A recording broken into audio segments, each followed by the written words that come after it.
I can still tell you Happy New Month, right? Because it is the second day in the month of September 2025.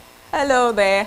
Good afternoon and welcome to #Trending, the program that keeps you up to date with everything that people are talking about on the social media. We bring it here to you and we keep you up to date with every gist, every news, be it political, human angle, be it agricultural, education, everything entertaining. We talk about it here on #Trending. And I am the carrier. My name is Ofenano Joseph, and I thank you so much for joining me this afternoon. Well, it seems in this present 2025, a lot of air altercations and saga has been ongoing so much that some persons are actually saying that expecting Quam 4.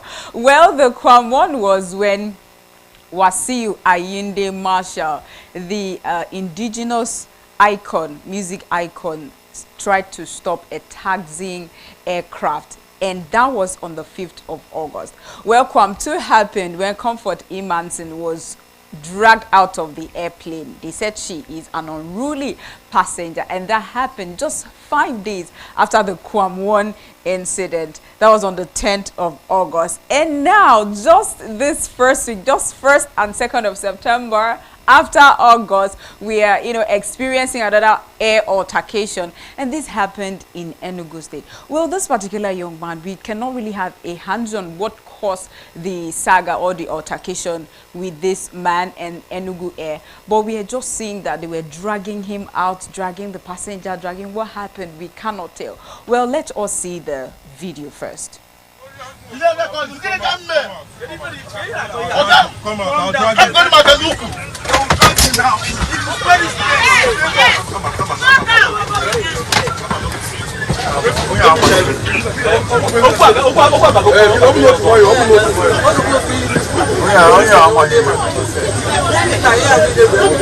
I think he was an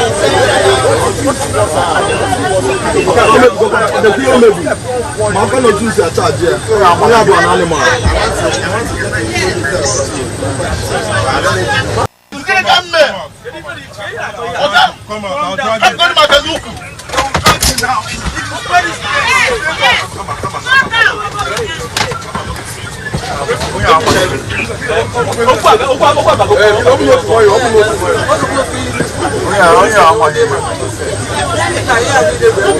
I think he was an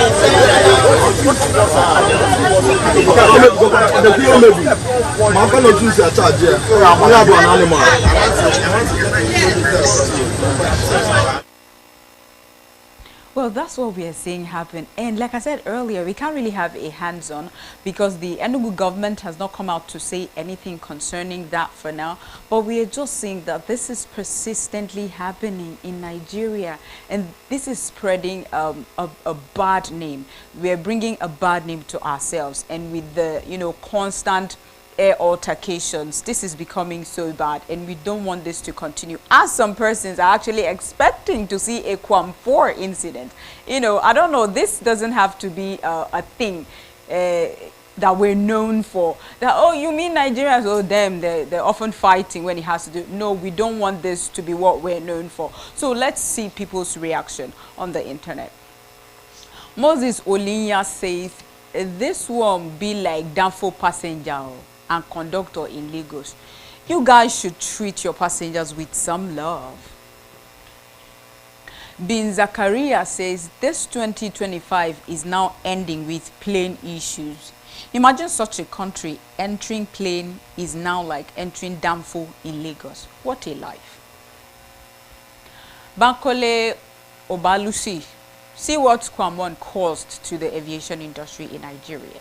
Man that's supposed to face the full wrath of the law instead got decorated with Medal of Honor. May God heal our land. And I say a big amen to that. May God heal our land. Baba Shukura says all these airport officials need serious training. He can easily be walked out of the aircraft without even touching him. Must they drag out their passengers at every given opportunity? This is unprofessional act. This is an unprofessional act. Okay, like I said, we don't really have the full detail of the story. So I suppose that this was happening and someone just picked up his or her phone to do the video recording. And until the government of Enugu State comes out with a press release or with what actually transpired, we'll keep you up to date. Until then, this is what we have got concerning the Enugu saga. Well, we move over to... Am I going to...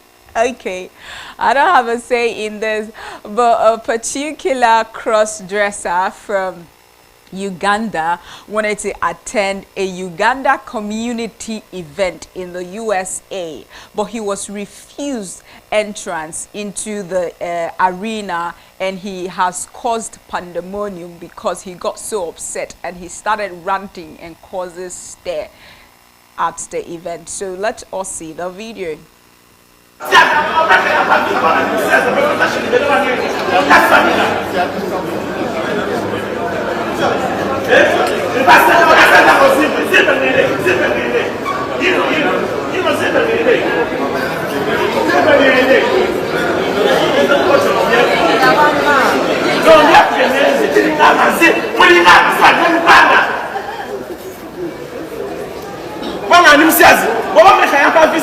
To protect me, I've been here 5 years because I'm gay. But later on, later comparing the whole movie, once I'm back at home, you're not mercy. Are you God? She's bogus.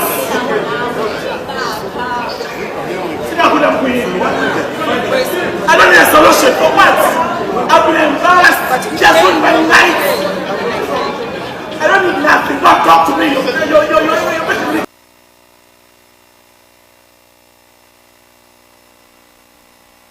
Okay, okay, from what I have seen, that is a man dressed in a female attire or dress.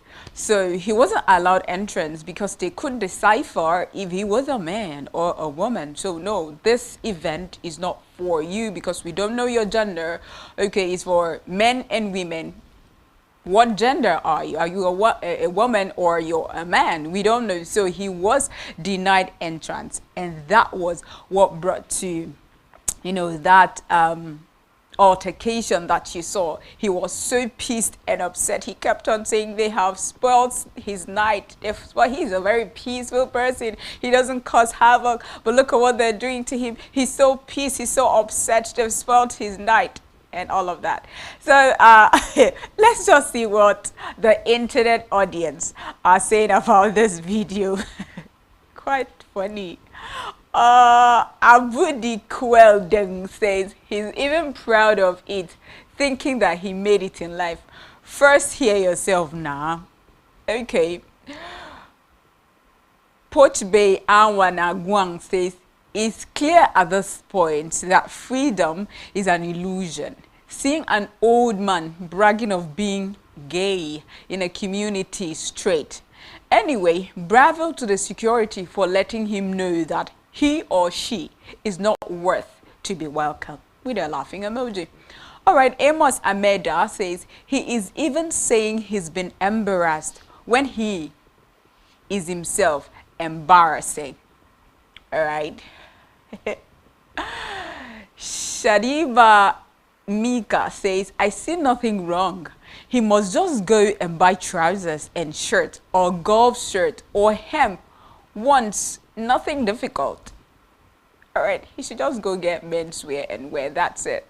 Naemeka Ogochike says, as an individual deeply immersed in African cultural heritage, particularly from Nigeria, it's imperative to explore the anthropological ramifications of external influences on indigenous socio-cultural norms. I align myself with those who oppose the entry of individuals advocating perspectives on homosexuality that fundamentally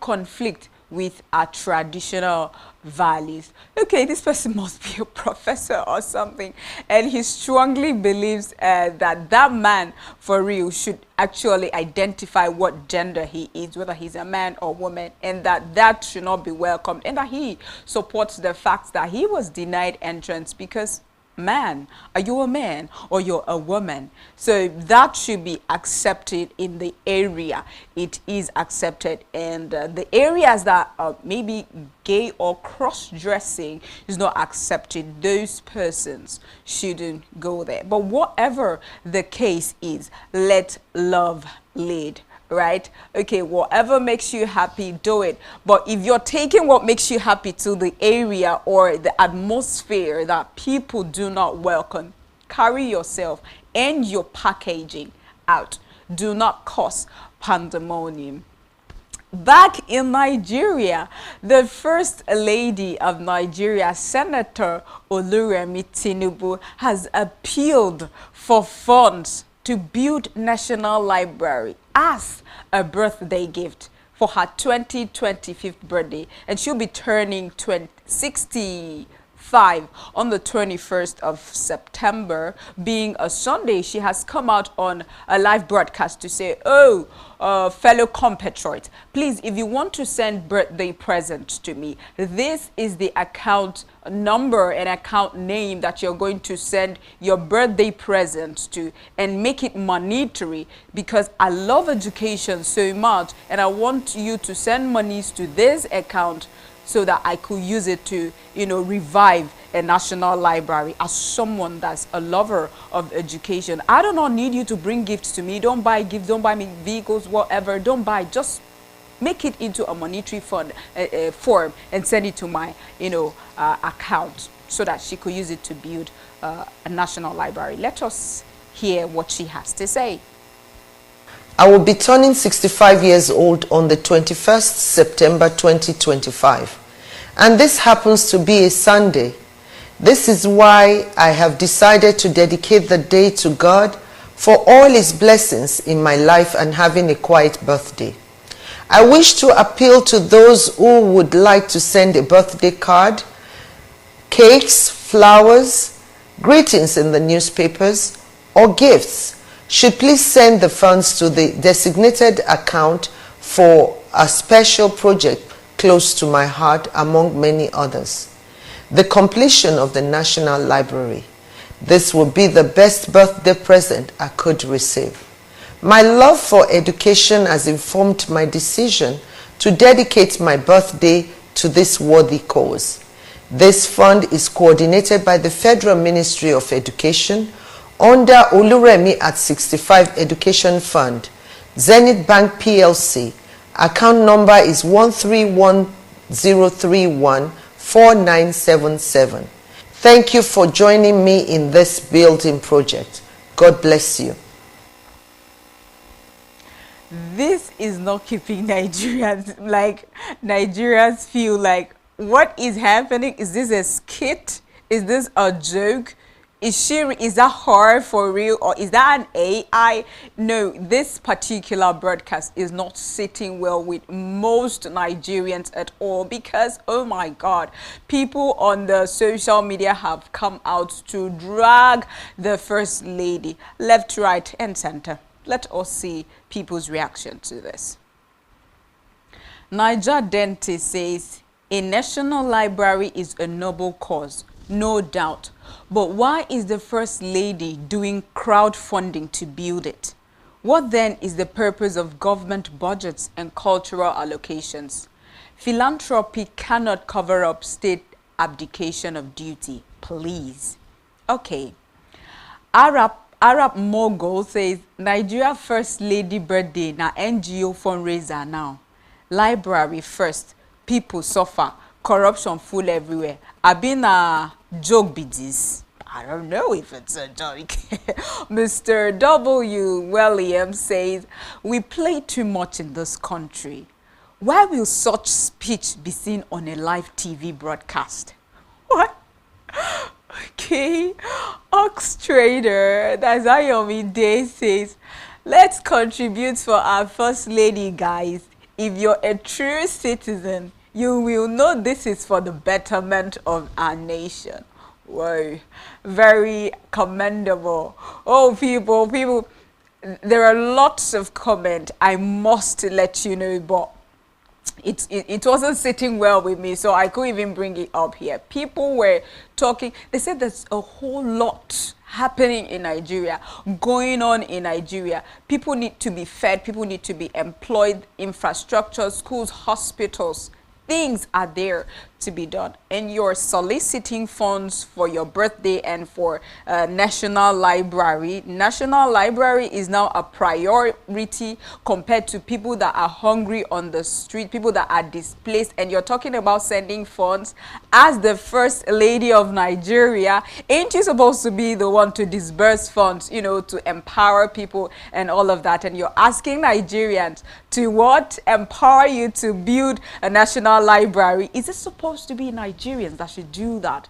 Or you as the First Lady using your office, you know, the monies are there for you to do it, and not to ask in a subtle, deceitful way, saying it's a birthday present. People are so upset with this. Well, let's move on to what's happening in Sudan. You know, I always say that when it has to do with nature, when it has to do with God, supreme power, there is no professor, there's no scientist, there's no weather forecaster that will come out to say this is about to happen and this is what we can do to prevent this thing from happening.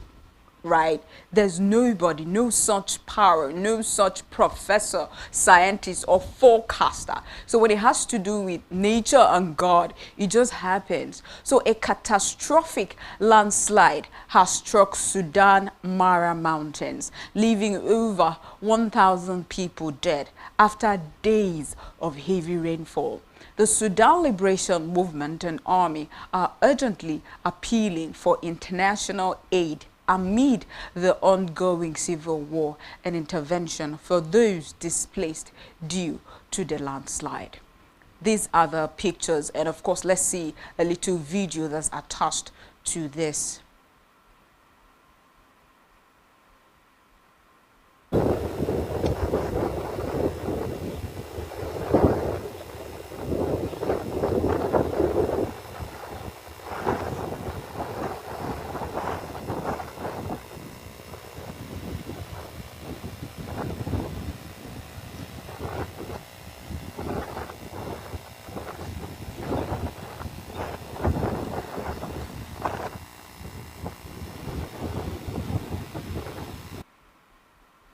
This was happening in Sudan, and our prayers goes all out to the people of Sudan, the displaced people, the ones that are hurt, and of course the members of the bereaved families. Let us see people's reaction to this.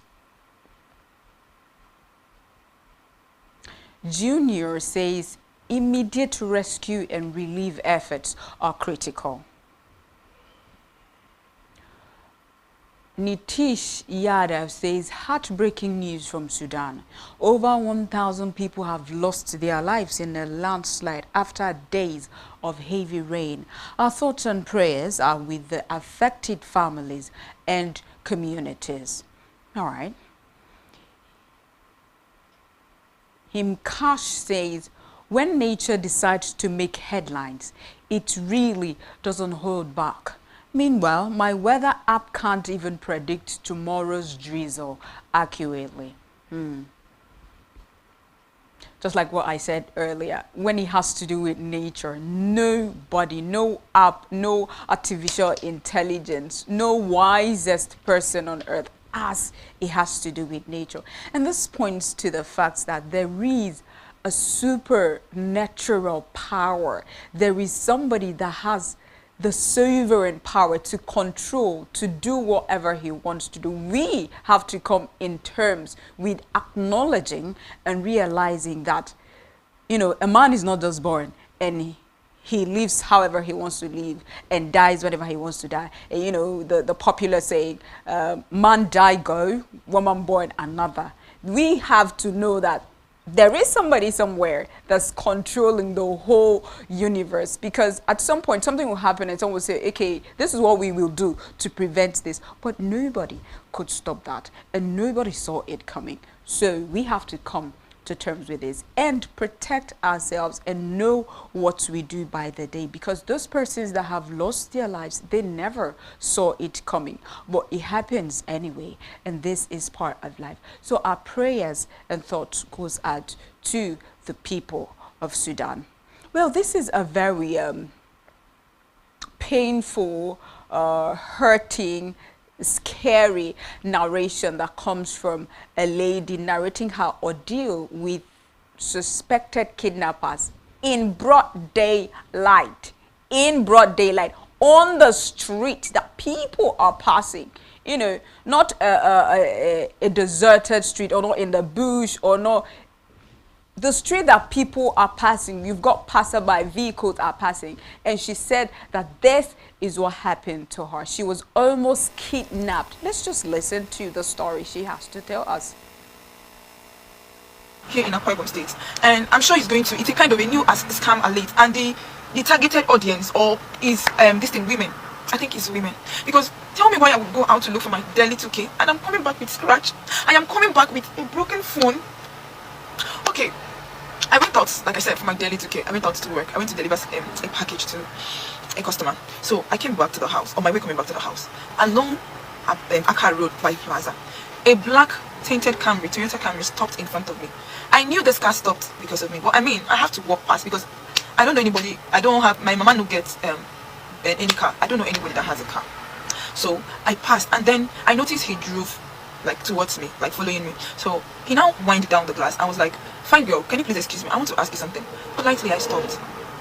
Then he said to me that how am I doing? His name is Michael, that he's I look familiar. Yes, that was how he started. He said I look familiar, and he would like to, you know, he does not really remember where he knew me from, either from the club, party or something, but he knows very well that he knows me.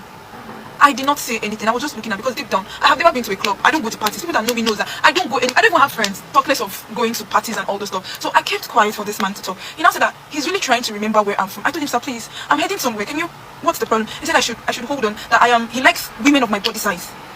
He likes women of my body size, and he doesn't mind paying, since he cannot remember where he knew me from. That he doesn't mind paying any amount just so we both can have fun. So I was shocked actually, like, because this is the first time somebody has ever approached me and then been so plain. So I'm like, is this how you people do here in New York? Because I don't get it.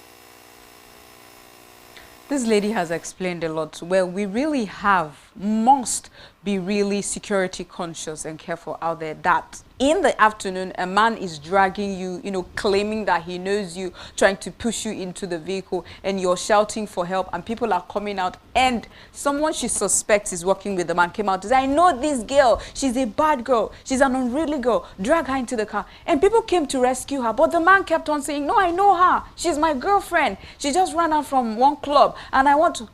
That's how they would have kidnapped this girl. He beat the girl like in broad day in the afternoon, and this is just happening in our community, in our neighborhood. These guys have got new tactics, new negative, demonic tactics and ways to abduct innocent citizens. But that is not going to be us. It will dawn on them very soon, and they will be caught, they will be arrested, and they will meet their doom just very soon. Let us see people's reaction to this video. Nseja Tom says, no, nobody around was sensible enough to ask him to call your number to see whether he is your boyfriend. From the call, they will see how he saved your number and how you saved his too. UB Edem says, I wish you had the presence of mind to ask him to dial your number to prove that he knew you. You would have met his Waterloo there. I pray someone made a video.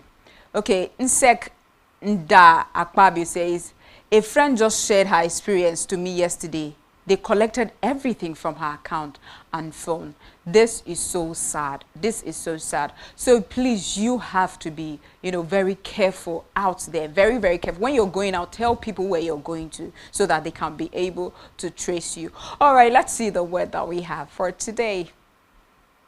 What's the word that we have for today? The word of the day is carp. Carp. What does carp mean? Carp means to complain in an annoying way. To complain in an annoying way is carp. And the sentence example is, they're always carping about their boss. That's, they're always complaining in an annoying way about their boss. And today is Tuesday. Let's give you a quote that'll keep you through for the week. This quote is coming from Nelson Mandela, and it says, "It always seems impossible until it's done." It always seems impossible until it is done. Yes, what you're doing always seems impossible, but at the end of it, you'll be happy that you did it. Thank you so much for doing this with me. My name is Ofenono Joseph. If you call me Lady OJ, we're going to be friends forever. See you tomorrow. Be careful out there.